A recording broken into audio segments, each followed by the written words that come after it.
আসসালামু আলাইকুম। আমরা এখন কাজ শক্তি ক্ষমতা এই অঙ্কের শেষ টপিক ক্ষমতা এই বিষয়ে আলোচনা করব।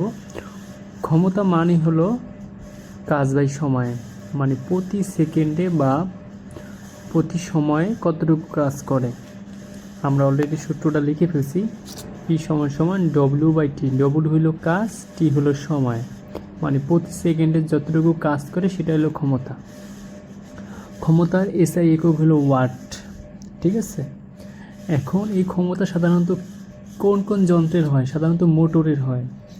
সেই মোটর হয় পানির মোটর বা ফ্যানের মোটর, এই সব মোটরের ক্ষমতা হয়, সাধারণত ব্যবহার হয়।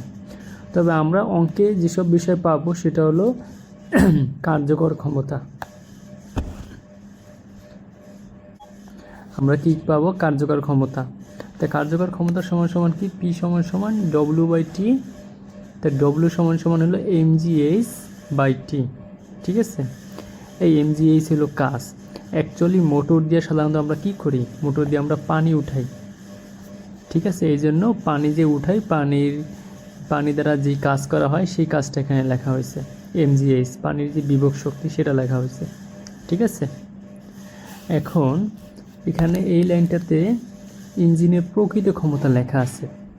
আচ্ছা, এই বিষয়টা আমি এই জন্য লিখছি, আমরা যখন অনেক অঙ্ক করব, যেমন একটা ইঞ্জিনের ক্ষমতা আছে 100%, কিন্তু সে কিন্তু 100% কাজ করতে পারে না। সে তার ক্ষমতার 100% কিন্তু ব্যবহার করতে পারে না।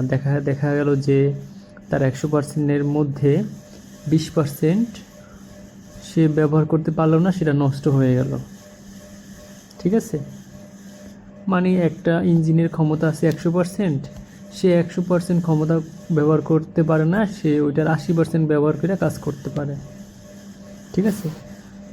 আমরা এখানে একটা অঙ্ক দেখাই। এখানে একটা অঙ্ক আছে, একটি ইঞ্জিন, আমি অঙ্কটা পড়ি। একটি ইঞ্জিন, লাল কালি দিয়ে অঙ্কটা, একটি ইঞ্জিন কাজ করার সময় তার ক্ষমতার 20% নষ্ট করে, মানে এটার কাজ করার সময় 20% নষ্ট করে। ইঞ্জিনটি দিয়ে 100 মিটার গভীর কুয়া থেকে প্রতি মিনিটে 1000 কেজি পানি তোলা হয়, তাহলে ইঞ্জিনের ক্ষমতা কত? ঠিক আছে, ইঞ্জিনের প্রকৃত ক্ষমতা কত ছিল? আমি আবার পড়ি। একটি ইঞ্জিন কাজ করার সময় তার ক্ষমতার 20% নষ্ট করে এবং ইঞ্জিনটি দিয়ে 100 মিটার গভীর কুয়া থেকে প্রতি মিনিটে 1000 কেজি পানি তোলা যায়, তাই ইঞ্জিনের ক্ষমতা কত? তাহলে এখানে আমরা এটা দেখি যে ধরলাম ইঞ্জিনের মূল ক্ষমতা হলো পি অন, তাহলে ইঞ্জিনের কার্যকর ক্ষমতা কী হবে? ইঞ্জিনের কার্যকর ক্ষমতা হবে যতটুকু নষ্ট হয় ততটুকু বাদ যাবে। আমি তাহলে যেহেতু তার ক্ষমতা 20% নষ্ট হয়েছে, আমি 20% বাদ দিলাম। তার যে মূল ক্ষমতা সেই ক্ষমতা থেকে 20% বাদ দিলাম, তাহলে সেটা হবে P into 100 minus 20%, P into 80%, কাটাকাটি করলে হয় 4 পি অন বাই 5, মানে কার্যকর ক্ষমতা 4 পি অন বাই 5। আচ্ছা, কার্যকর ক্ষমতা হলো ইঞ্জিন যতটুকু কাজ করছে, যেমন এই যে পানি যেটা তুলছে, ঠিক আছে, এখানে ইঞ্জিন যতটুকু পানি তুলছে সেটা হলো মেনলি ইঞ্জিনের কার্যকর ক্ষমতা। মানে কার্যকর ক্ষমতা মানে যতটুকু কাজ করে, ঠিক আছে। এখন কার্যকর ক্ষমতা আমরা বের করব কিভাবে? ধর যে কোশ্চেনে যে দেওয়া আছে পানির ভর 1000 কেজি, অভিকর্ষ স্তর 9.8, সময় ছিল 1 মিনিট, আর গভীরতা ছিল কত? 100 মিটার উচ্চতায় পানি তোলে, ঠিক আছে। তাহলে কার্যকর ক্ষমতা P2 সমান সমান mgh বাই টি। তাহলে আমরা এখানে mgh এর মান বসেছি, সব কিছু মান বসায় পাইলাম 16333.33 ওয়াট, ঠিক আছে। তাইলে এখন আমরা আগে একটা সমীকরণ পাইছি, সেই সমীকরণটা এখানে বসাই।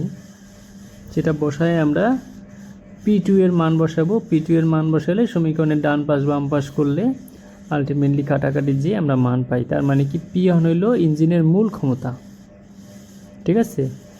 এটা হইল P2, এটা হলো ইঞ্জিনের কার্যকর ক্ষমতা। সে যতটুকু কাজ করছে সেটা হলো তার কার্যকর ক্ষমতা।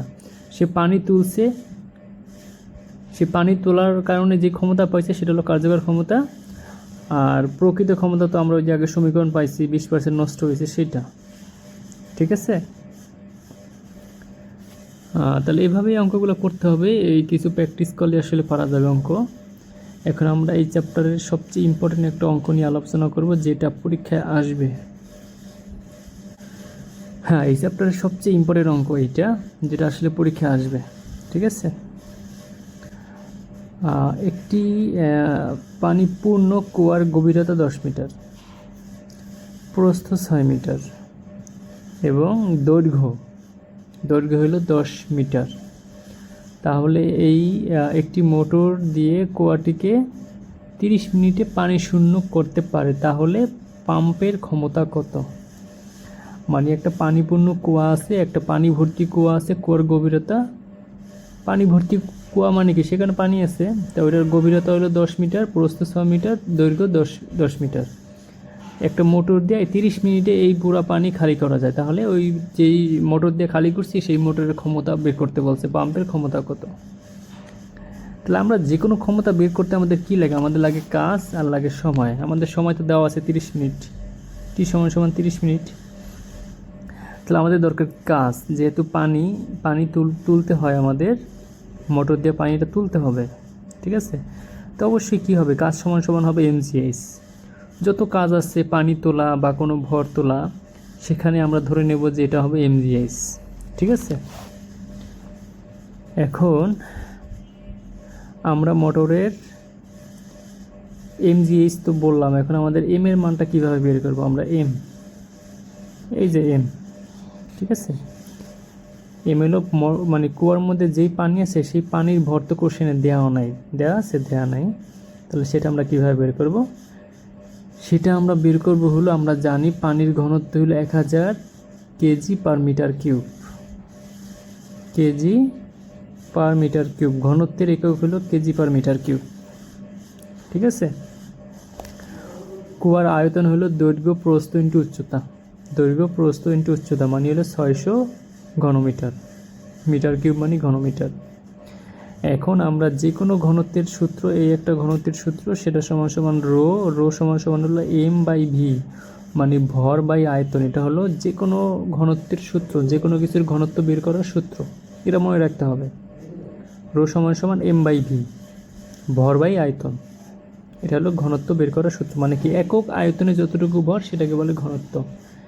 এখন এটাকে যদি আমি আর গুণ করি, তাহলে m সমান আসবে রো ইন্টু ভি।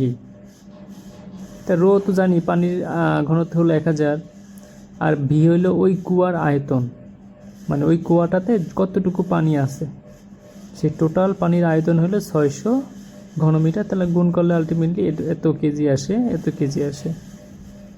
টি সময় মানে 30 মিনিটকে আমরা সেকেন্ডে নেব, অবশ্যই সেকেন্ডে নিতে হবে। এবং আমরা তাহলে এখানে যে আছে, এই এইচটাকে কি করব,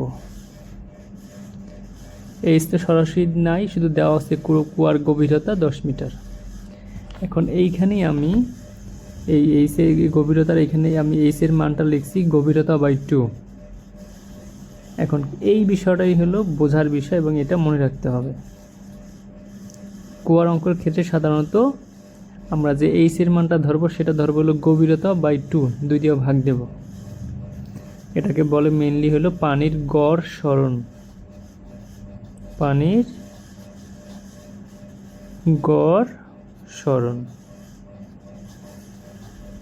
কাজ করতেছে কে, মোটর, কিন্তু কিসের কাজ করতেছে, পানির বিভব শক্তিকে কাজ করতেছে। এখন আমি এটা একটু দেখাই চিত্রের মাধ্যমে। ধরলাম এটা হলো একটা কুয়া, এই কুয়ায় পানি ভর্তি, এবং এই কুয়ার যে গভীরতা, এখান থেকে এই পর্যন্ত গভীরতা, এটা হলো 10 মিটার।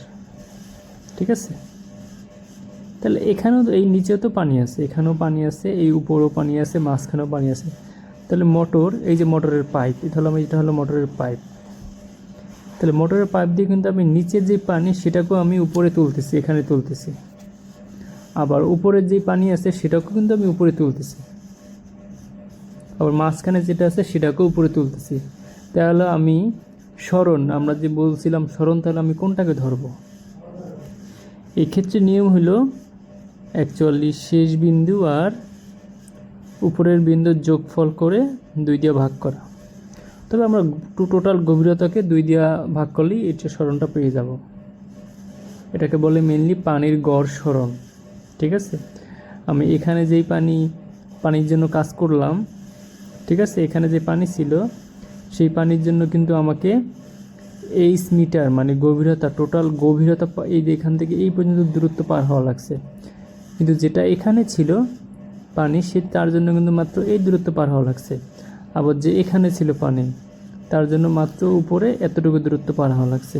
তাহলে কি এক এক পয়েন্টের জন্য কিন্তু এক একটা সরণ, এই জন্য হিসাব করতেছি গড় সরণ। প্রত্যেকটা বিন্দুর জন্য আমরা সবগুলো বিন্দুর জন্য একত্রে একটা গড় সরণ বের করব, সেটা হলো গভীরতা বাই 2। ঠিক আছে, এটা কিন্তু খুবই ভাইটাল বিষয় এবং এটা মনে রাখতে হবে। ঠিক আছে, ওকে। এখন এটা হলো বেসিক কথাটা বললাম, বেসিক কথাটা আবার একটু রিপিট করি। গভীরতাকে গড় আমরা পড়ব হলো গড় গভীরতা, এখানে লাগবে হলো পানির গড় সরণ সমান সমান হলো এই সমান সমান গভীরতা বাই 2। ঠিক আছে, এরপরে পানির ভর কিভাবে বের করলাম, ওই যে ঘনত্বের সূত্র দ্বারা। এটা কিন্তু খুবই ইম্পর্টেন্ট সূত্র, ঘনত্বের সূত্র সমান সমান কি m/v। ঠিক আছে, এখানে ভি কিন্তু অবশ্যই ঘনমিটার, এসআই একক হবে, আমরা লিটার চিন্তা করব না। ঠিক আছে, ঘনমিটার। পানির ঘনত্ব 1000, এটা মনে রাখতে হবে। ঠিক আছে, এটা কিন্তু খুবই ইম্পর্টেন্ট। এই জিনিসটা মনে রাখলে কিন্তু আমাদের কয়েকটা জিনিস হয়ে যায়। যেমন কুয়ার আয়তন হিসাব করছে কি, যে কোনো আয়তন মানে কি দৈর্ঘ্য, প্রস্থ ইনটু উচ্চতা, সেখানে 3টা বিষয় থাকবে। ঠিক আছে, যেহেতু কুয়ার ক্ষেত্রে দৈর্ঘ্য, প্রস্থ, গভীরতা দেওয়া আছে, সুতরাং এটা ধরে নেব এটা একটা আয়তাকার ঘনবস্তু। আয়তাকার ঘনবস্তুর আয়তন নির্ণয়ের সূত্র হইল ABC, দৈর্ঘ্য, প্রস্থ ইনটু উচ্চতা। ঠিক আছে,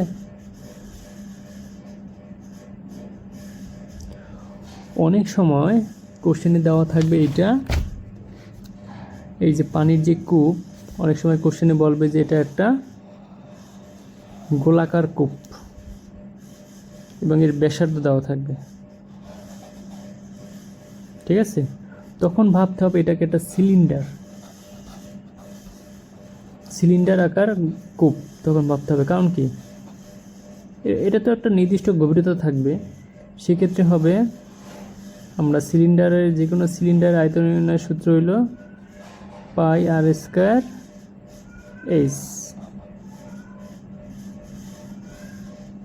ঠিক আছে, πr²h যেভাবে মনে রাখবো, সিলিন্ডার আয়তন নির্ণয়ের সূত্র। যদি কোনো কারণে ব্যাসার্ধ দেওয়া থাকে, এই আর হইল ব্যাসার্ধ। ওকে, ধন্যবাদ। তাহলে এই অঙ্কগুলো কিন্তু এভাবে, কিছু অঙ্ক আছে বইতে প্র্যাকটিস করতে হবে, গাইডের পিছনে দিয়ে আসতে প্র্যাকটিস করতে হবে, প্র্যাকটিস করলেই সহজ লাগবে। ঠিক আছে।